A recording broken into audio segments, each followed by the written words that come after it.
حتى أهل البدع والأهواء، أهل البدع العقائدية وأهل البدع السياسية.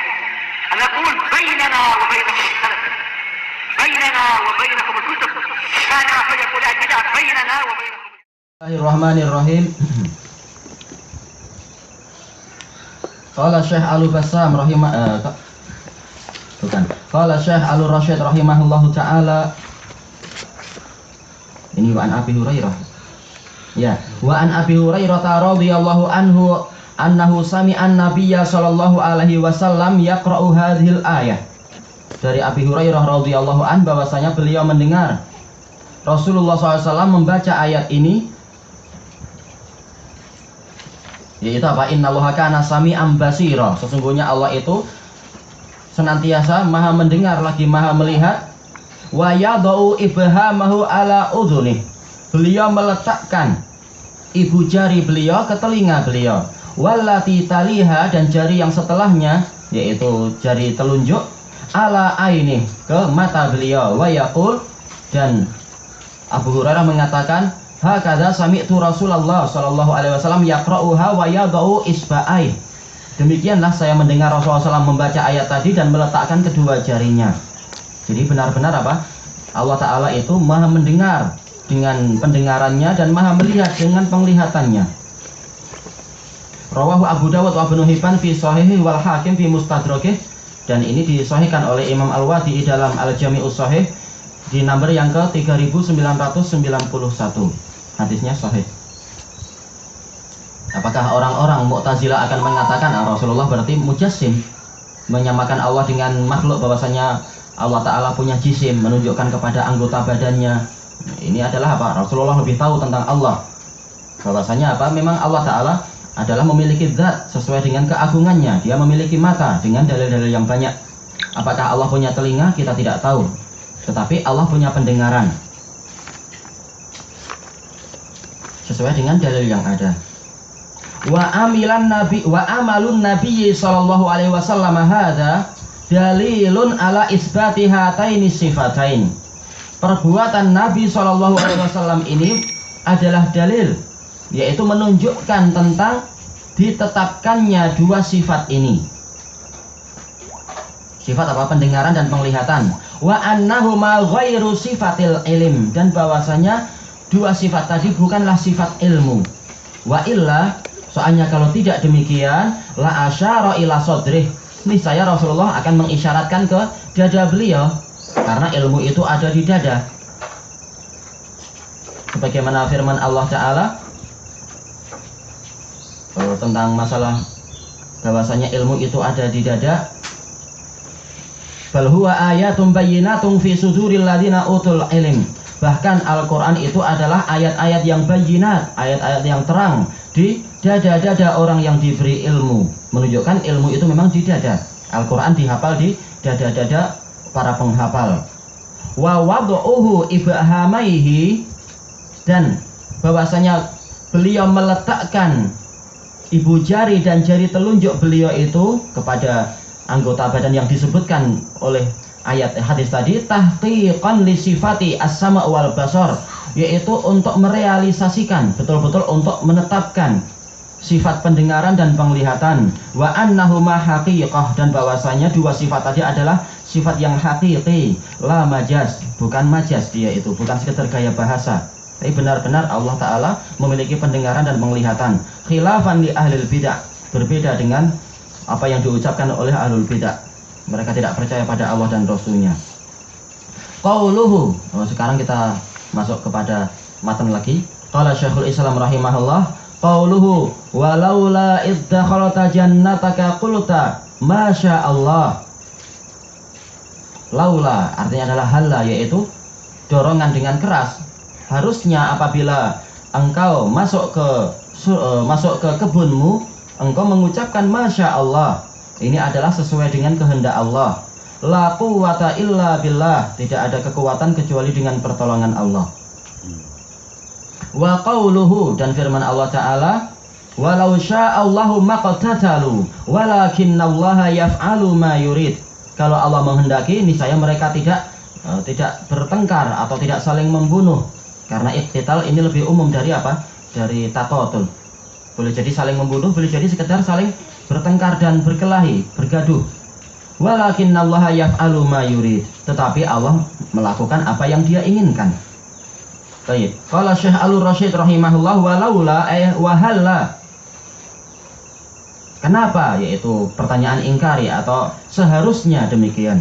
Qauluhu iddakhalta jannatak, ketika engkau masuk ke dalam kebunmu, halla qulta hina dakhalta bustanak, seharusnya engkau mengucapkan ketika engkau masuk ke dalam kebunmu itu, wa qauluhu masya Allah ma mausulah alladhi al-amru masya Allah, yaitu urusan ini adalah apa yang Allah Ta'ala kehendaki, iqraran bimasyiatih, sebagai pengakuan kita bahwasanya Allah Ta'ala itu memiliki masyiah, memiliki kehendak. Kehendak secara apa? Secara kauni qadari, secara takdir. Ai annahu insya'a abqaha wa insya'a afnaha. Bahwasanya kalau Allah menghendaki, Allah akan melestarikan melestarikan kebun tersebut. Dan kalau Allah menghendaki, Allah akan membinasakan kebun tadi. Wa'tirafan bil ajiz, dan sebagai bentuk pengakuan kita akan kelemahan kita.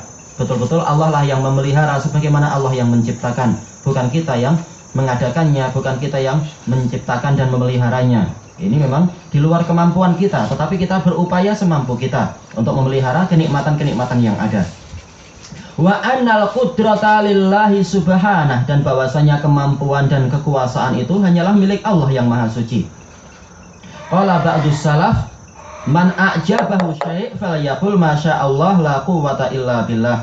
Sebagian salaf mengambil faedah dari ayat ini, barang siapa merasa kagum dengan suatu perkara, hendaknya dia mengatakan yang disebutkan di dalam ayat ini, masya Allah la quwwata illa billah. Ini dinukilkan oleh Imam Ibnu Katsir dalam tafsir beliau terhadap ayat ini, tafsir juz yang kelima, muka surat 158. Wa fi hadhil ayah wasfuhu subhanahu bil quwwah, dan di dalam ayat ini ada pensifatan Allah Subhanahu dengan kekuatan, bahwasanya Allah adalah zat yang maha kuat. Wa isbatul masyiati lahu asyamilati al-ammah, dan penetapan kehendak Allah yang meliputi segalanya dan bersifat umum, ya, menyeluruh. Fama waqa'a min syai'in faqad sya'ah, maka apapun yang Allah Ta'ala, apapun yang terjadi, segala perkara yang terjadi, maka itu adalah perkara yang telah dikehendaki oleh Allah. Wa aradah, dan apa yang Dia inginkan. La radda li amrih, tidak ada sesuatu pun yang mampu untuk menolak urusan Allah. Wala mu'aqiba li hukmih, dan tidak ada sesuatu pun yang mampu untuk mengkritik hukum Allah. Kenapa? Karena dijamin hukum Allah itu benar dan adil. Walaupun di dunia ada orang yang mengkritik dan menjelek-jelekan Allah, itu karena mereka tidak tahu saja. Kalau mereka nanti tahu di hari kiamat segalanya diceritakan oleh Allah Ta'ala, wallahu yahkumu bainahum yaumal qiyamati fima kanu fihi yakhtalifun, Allah nanti akan memutuskan hukuman, akan menceritakan segala perkara yang dulu mereka itu perselisihkan. Nah, nanti tidak akan satupun orang yang mampu untuk mengkritik Allah, tahu bahwasanya segalanya telah diletakkan pada tempatnya. Baik. Walaupun tentunya yang paling utama kalau kita merasa kagum dengan suatu perkara adalah apa? Kita mendoakan keberkahan. Sebagaimana dalam kisah Sahal bin Hunayf itu radhiyallahu anhu. Ketika beliau terkena ain, maka Allah Ta'ala maka Rasulullah bersabda kepada para sahabat, lima qatala ahadukum sahibah, kenapa salah seorang dari kalian ingin membunuh saudaranya? Kemudian beliau mengatakan, idza a'jaba ahadakum syai'un fal yubariklah wa fi riwayatin fahalla baraktalah. Apabila salah seorang dari kalian itu merasa kagum dengan suatu perkara, hendaknya dia mendoakan keberkahan, yaitu Allah mengatakan barakallahu fih atau barakallahu lah dan sebagainya, agar tidak apa? Tidak terkena ain barangkali saudaranya atau sesuatu perkara yang mengagumkan tadi. Qauluhu walau sya'allahu maqtatalu walakinnallaha yaf'alu ma yurid. Seandainya Allah menghendaki, niscaya mereka itu tidak saling berkelahi, tidak bergaduh dan tidak bertengkar. tetapi Allah mengerjakan apa yang Dia inginkan. Lau syaa subhanahu adama iqtitalihim lam yaqtatilu. Seandainya Allah Subhanahu menghendaki untuk mereka tidak saling membunuh, niscaya mereka tidak saling membunuh, tidak saling berselisih dan bertengkar. It la yajri fi mulkihi illa ma syaa subhanahu. Karena tidak berlangsung di dalam kerajaan Allah kecuali apa yang Allah kehendaki. Allah yang Maha Suci. Jadi segala sesuatu yang terjadi itu sudah dikehendaki oleh Allah. Itu adalah apa? Sempurnanya kekuasaan Allah Ta'ala. Seandainya ada daun yang jatuh dan Allah tidak menghendaki itu, tapi tetap jatuh, menunjukkan apa? Kekuasaan Allah itu tidak sempurna, ada cacatnya. Ada perkara-perkara yang Dia tidak menghendaki ternyata terjadi. Dia tidak menghendaki terjadi ternyata terjadi. Dan itu menunjukkan apa? Tidak lengkapnya kekuasaan Allah. Seandainya demikian, seperti yang diyakini oleh orang-orang Mu'tazilah. Tapi yang benar adalah segalanya itu telah ditakdirkan dan ditulis oleh Allah. Sampai bahkan gerakan satu darah pun, benda-benda yang ada di bumi dan di langit, semuanya telah ditulis oleh Allah Ta'ala.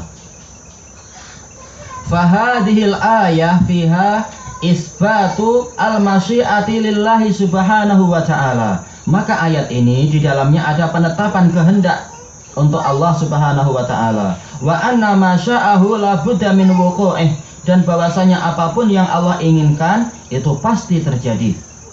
Fa kullu ma wujid fa huwa bi masyiatihi subhanahu. Maka apapun yang didapatkan di alam semesta ini maka itu adalah dengan kehendak Allah Subhanahu. La radda li amrihi wa la mu'aqqiba li hukmihi.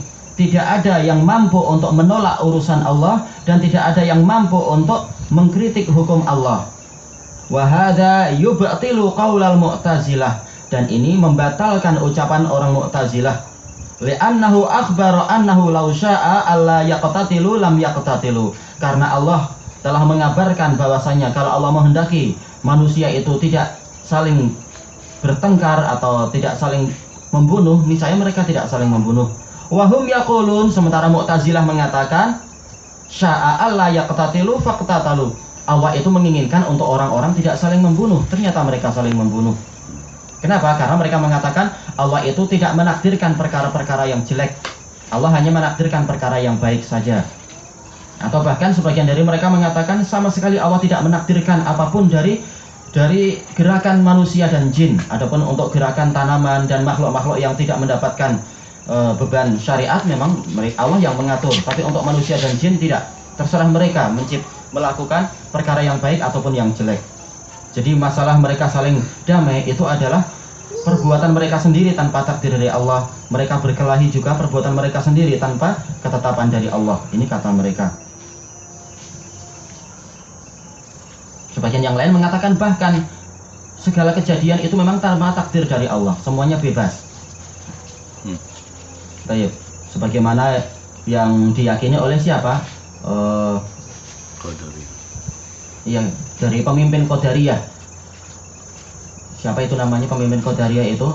Amr bin Ubaid, murid dari Abi Hurairah, tapi murid yang durhaka, sering dusta terhadap Abu Hurairah. Sebagaimana diriwayatkan dengan sanad yang sahih oleh Imam Al-Ajurri di dalam Asy-Syariah, ketika itu beliau orang ini yaitu Amr bin Ubaid, dia adalah ahli ibadah, memang dia terkenal ahli ibadah. Datang seorang badui berkata, "Wahai Syekh, sesungguhnya unta saya hilang. Tolong doakan kepada Allah agar unta saya kembali." Maka Amr bin Ubaid mengangkat tangan mengatakan, "Ya Allah, sesungguhnya Engkau tidak menghendaki unta saudara saya ini hilang, maka kembalikanlah dia." Maka si orang badui ini mengatakan, "Wahai Syekh, saya tidak perlu lagi pada doa Anda." Nah, kenapa? Anda mengatakan bahwasanya sebenarnya Allah tidak menghendaki unta saya ini hilang. Kemudian Anda minta kepada Allah agar mengembalikannya. Saya khawatir kalau Allah menghendaki unta saya ini kembali, ternyata nggak kembali. Karena semuanya berjalan tanpa takdir Allah. Tuh orang ini pergi, belah. Bingung ini Amr bin Ubaid. Iya ya. Allah tidak menghendaki unta hilang, ternyata hilang. Jangan-jangan kalau Allah menghendaki kembali, nggak kembali juga. Karena semuanya tidak dengan takdir Allah. Pusing. Dan juga beliau menyebutkan, yaitu Imam siapa tadi, Al-Ajurri di dalam Asy-Syariah menyebutkan di tengah perjalanan di atas kapal itu ada orang-orang Mu'tazilah yang melihat ada orang Majus yang sedang menyembah api. Maka orang ini mengatakan, ana lupa menyembah api atau tidak sedang menyembah api. Maka orang Mu'tazilah ini berkata kepada orang Majusi, masuklah Islam. Dia mengatakan, saya akan masuk Islam kalau Tuhan menghendaki. Maka orang Mu'tazilah mengatakan, Tuhan itu menghendaki engkau masuk Islam, tapi setan yang menghendaki kamu tersesat seperti ini. Hendaknya kamu masuk Islam. Maka orang Majusi mengatakan, Allah menghendaki masuk Islam, setan menghendaki saya tidak masuk Islam. Ternyata kenyataannya saya sekarang bukan Muslim. Oh, berarti setan itu lebih kuat. Orang Mu'tazilah bingung, nggak bisa jawab dia. Ya karena akidahnya keliru. Allah menghendaki kita masuk Islam, yaitu secara syariat Allah menginginkan kita masuk Islam. Tapi secara takdir terserah Allah Ta'ala. Allah menghendaki kita sudah masuk Islam atau belum. Jadi tidak seperti keyakinan mereka bahwasanya segala kesatuan ini adalah apa? Manusia sendiri yang menakdirkan dan menetapkan. Baik. Kemudian beliau mengatakan, wal adillatu ala butlani qaulil Mu'tazilah katsiratun jiddan. Dan dalil-dalil tentang batilnya ucapan Mu'tazilah itu banyak sekali dan dijelaskan secara panjang lebar. Dalil-dalil, puluhan dalil dari Al-Quran dijelaskan oleh Imam Ibnul Qayyim di dalam kitab beliau Syifa'ul Alil tentang masyiah Allah Ta'ala. Qal wa man adallu sabilan wa akfaru mimman yaz'umu anna Allah sya'al imana minal kafir wal kafir sya'al kufur fa ghalabat masyiatul kafir masyiatullah. Dan tidak ada, ini adalah soal ingkari menunjukkan nafi. Tidak ada yang lebih sesat jalannya dan lebih kafir agamanya daripada orang yang menyatakan bahwasanya Allah menghendaki keimanan dari orang kafir, sementara orang kafir menghendaki dirinya sendiri kufur. Ternyata kehendak orang kafir itu mengalahkan kehendak Allah. Jelas ini memang adalah penghinaan. Bahwasanya kehendak Allah kalah dengan kehendak para makhluk. Ini adalah penghinaan kepada Allah. Maka sebenarnya ini adalah kekufuran. Maka jumhur ulama mengkafirkan Mu'tazilah, walaupun sebagian yang lain merinci. Ta'alallahu an qaulihim, maha tinggi Allah dari ucapan mereka itu. Wa fiha isbatul fi'il haqiqatan lillah. Dan di dalam ayat tadi ada penetapan fi'il hakikatan adalah milik Allah Ta'ala, yaitu Allah Ta'ala memiliki fi'il. Tidak seperti ucapan orang-orang falasifah, Allah Ta'ala itu qadim dan tidak mungkin bersumber dari al-qadim kecuali sesuatu yang qadim. Sementara fi'il itu adalah hadis, sesuatu yang baru. Maka Allah Ta'ala itu sama sekali tidak berbuat. Makanya Allah tidak menciptakan langit ataupun bumi, Allah tidak menurunkan Al-Quran, Allah tidak pula mendatangkan hari kiamat dan seterusnya, kata mereka, orang-orang falasifah. Bahkan mereka tidak meyakini Allah yang menciptakan langit dan bumi. Kenapa? Karena penciptaan adalah sesuatu yang fi'il, dan fi'il itu hadis, sesuatu yang baru. Sementara Allah qadim. Ini adalah keyakinan yang rusak. Kita mengatakan Allah Ta'ala qadim dengan al-qidam yang mutlak, yaitu Allah Ta'ala al-awwal. Dia memang yang pertama dan tanpa ada batas awalnya. Tetapi masalah perbuatan terserah Allah. Allah Ta'ala berbuat kapan saja yang dia inginkan.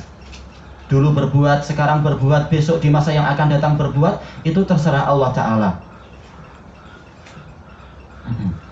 Baik. Qal kama yaliqu bi jalalih, sesuai dengan keagungan dan kemuliaan Allah. Wa annal qudrata alaihi sifatu kamal, dan bahwasanya kemampuan Allah terhadap perbuatan itu adalah sifat kesempurnaan. Allah mampu melakukan apapun yang Allah inginkan. Wa annahu subhanahu lam yazal fa'alan lima yurid, dan Allah Subhanahu itu terus-menerus melakukan apa yang dia inginkan. Dari jenis fi'il itu adalah sesuatu yang qadim. Sejak dulu Allah Ta'ala memiliki kemampuan untuk berbuat. Adapun ahadul fi'il, yaitu individu perbuatannya, itu adalah sesuatu yang yatajaddad, sesuatu yang terbaharui sesuai dengan kehendak Allah. Ingin berbicara, ingin berfirman, ingin mencipta, ingin mematikan dan sebagainya, itu adalah perkara yang terbaharui sesuai dengan yang Allah inginkan, kapan dia akan melakukannya.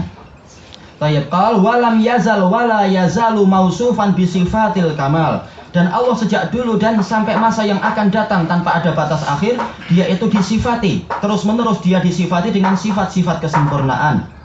Wal fi'lu min lawazimil haya, dan fi'il itu adalah termasuk konsekuensi kehidupan, yaitu konsekuensi sesuatu dikatakan hidup kalau dia itu bergerak. Sebagaimana dijelaskan oleh Syekhul Islam di dalam kitab beliau Darut Ta'arud, Ta'arudil Aql wan Naql, bahwasanya apa? Min akhossi awsafil haya adalah al-harakah. Termasuk sifat yang paling khusus dari kehidupan adalah gerakan. Makanya kalau sama sekali tidak bergerak dikatakan apa? Mati. Kalau manusia sama sekali tidak bergerak betul-betul, bahkan nafas pun tidak ada, maka memang dia mati. Makanya manakala tidur itu adalah apa? Ghalaba alaihi as-sukun, maka dikatakan akhul maut. Yang namanya tidur itu yang dominan adalah apa? Dia tenang, tidak bergerak. Maka dikatakan sebagai akhul maut. Tidur itu adalah saudaranya kematian. Makanya kalau kita bangun tidur kita bilang apa itu? Alhamdulillahilladzi ahyana ba'da ma amatana. Segala puji bagi Allah yang menghidupkan kami setelah mematikan kami. Memang kita bagikan orang yang mati tidur itu. Demikian pula doa sebelum tidur. Apa doa sebelum tidur? Doa sebelum tidur kita ketika mau tidur kita bilang apa? Doanya apa? Doanya apa? Sebelum tidur kita bilang apa? Nah, Bismika Allahumma ahya wa amut.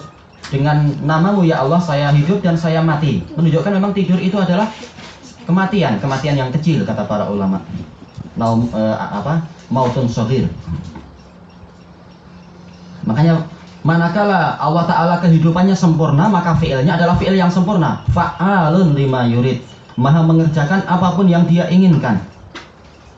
Sekarang bagaimana dengan pokok? Akan terjadi pertanyaan, pokok itu disifati dengan hidup ataukah mati? Dijelaskan oleh Syekhul Islam di dalam Majmu' Fatawa bahwasanya al-haya ala qismain. Kehidupan itu terbagi menjadi dua macam. Hayatul hayawaniyah wal hayatu an-nabatiyah. Kehidupan binatang dan kehidupan tanaman. Tanaman dia hidup tetapi kehidupan yang sangat terbatas. Ada sebenarnya gerakan di sel-sel dia itu. Tetapi betul-betul terlalu terbatas.